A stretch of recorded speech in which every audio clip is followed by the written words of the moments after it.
দেখো এখানে দুটো কলাম আছে, ক এবং খ।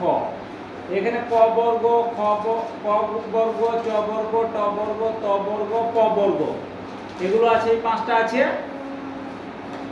এই ক কলামে আছে। এবার ক এর সঙ্গে খ এর এগুলো আমাদের মিল করাতে হবে। ক বর্গ কি তাহলে জানতে হবে আমাদেরকে, ক বর্গ, চ বর্গ, ট বর্গ, ত বর্গ, প বর্গ। এবার শুনো, ক বর্গ মানে হচ্ছে ক থেকে আরম্ভ হবে। কি থেকে আরম্ভ হবে? ক থেকে কি পর্যন্ত? উ পর্যন্ত। ক, খ, গ, ঘ, উ। ঠিক আছে, এই পাঁচটা হচ্ছে ক বর্গ। এই ক বর্গগুলো উচ্চারণ কোথায় হয়? গলাতে। ক গলাতে দেখো, গলাতে হাত দাও, বুঝতে পারবে। এটা কম্পন হচ্ছে, গলাতে কম্পন হচ্ছে না? তাহলে ক, খ, গ, ঘ, উ, এই গলার উচ্চারণ হচ্ছে গলাতে। তাহলে গলাকে কি বলে? গলাকে বলে কণ্ঠ। তাহলে এখানে কণ্ঠ কোনটা আছে? কণ্ঠ কোনটা আছে? ক নয় ছয় কণ্ঠ। তাহলে ক বর্গটা কি বর্গ হবে? কি বর্গ হবে? কণ্ঠ।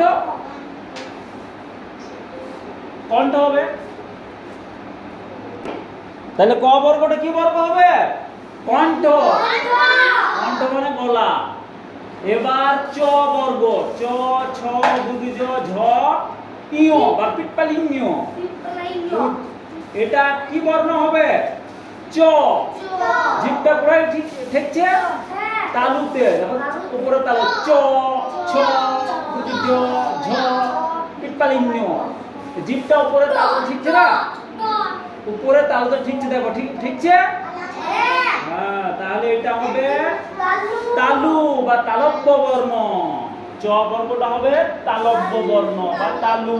তালুটা ঠিকছে। এবার ট বর্গ, ট, ঠ, ড, ঢ, মূর্ধন্য। এই জিভটা দেখো উল্টে যাচ্ছে, উল্টে গিয়ে তালুটা ঠিকছে। ঠিকছে? হ্যাঁ, তাহলে এটা এই উপরে তালুটা হলো মূর্ধা, মূর্ধাটা ঠিকছে। তাহলে এটা মূর্ধা বা মূর্ধন্য বর্ণ। তাহলে ট বর্গ কি বর্ণ? মূর্ধন্য বর্ণ। ঠিক আছে? এবার ত বর্গ, ত, থ, দ, ধ, দন্তন্য। দেখো জিভটা দাঁতে ঠিকছে, ঠিকছে না? ত, থ, দ, ধ, দন্তন্য প্রত্যেকটাই দাঁতে ঠিকছে, ঠিকছে তো? তাহলে দন্ত বর্ণ না, দন্ত। ত বর্গ হবে দন্ত। ঠিক আছে? এবার প বর্গ, প, দেখো দেখো, প, হ, ব, ভ, ম। কোনটার সাহায্য হচ্ছে এগুলো? জিভ লাগছে না দাঁতের সাহায্য বেশি হচ্ছে, না কণ্ঠ না ঠোঁট? কোনটা হচ্ছে? ঠোঁট ছাড়া উচ্চারণ করতে ব, ঠোঁটটাকে চাপ দে, ব বল। বুঝে? ব ঠোঁটকে, হ্যাঁ, দুটো হাতে করে চাপ দিয়ে ব বল বা ফ বল। প, ফ, ব, ভ, ম। তাহলে ঠোঁটের উচ্চারণ হচ্ছে না? ঠোঁটের সাহায্য লাগছে, ঠোঁটের সাহায্য লাগছে।